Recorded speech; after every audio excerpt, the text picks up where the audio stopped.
Ivory কোস্টকে 2-1 গোলে হারিয়ে এক ম্যাচ বাকি থাকতেই বিশ্বকাপের নকআউট পর্ব নিশ্চিত করেছে জার্মানি। 2014 সালে নকআউট পাড়ি দেওয়ার পর দীর্ঘ 12 বছর পরে আবারও বিশ্বকাপের নকআউটে পা রাখলো 4 বারের বিশ্ব চ্যাম্পিয়নরা। একই সাথে ব্রাজিলকে টপকে বিশ্বমঞ্চে এক অনন্য রেকর্ডও গড়িয়েছে জার্মানরা।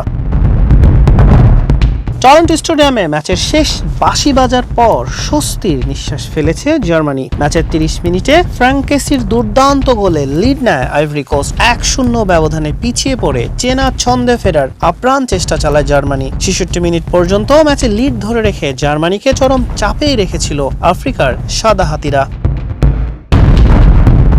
বদলি ফরওয়ার্ড হিসেবে ডেনিস উনদাফ মাঠে নেমেই জোড়া গোল করে জার্মানিকে এনে দেন 2-1 ব্যবধানের রোমাঞ্চকর এক জয়। আর এই জয়ে এক ম্যাচ হাতে রেখেই বিশ্বকাপের নকআউট পর্ব নিশ্চিত করে হ্যান্স ফ্লিকের শিষ্যরা।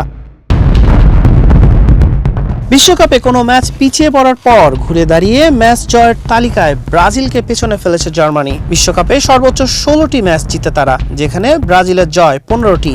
এই ম্যাচের আগে বিশ্বকাপের সর্বশেষ 10 ম্যাচের আগে গোল হজম করে মাত্র একবার জিতেছিল জার্মানি।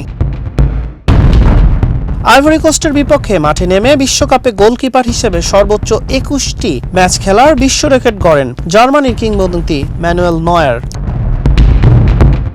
এই জয়ের পর ই গ্রুপে 2 ম্যাচে 6 পয়েন্ট নিয়ে টেবিলের শীর্ষে অবস্থান করছে জার্মানি। সমান ম্যাচে 3 পয়েন্ট নিয়ে দ্বিতীয় অবস্থানে আইভরি কোস্ট।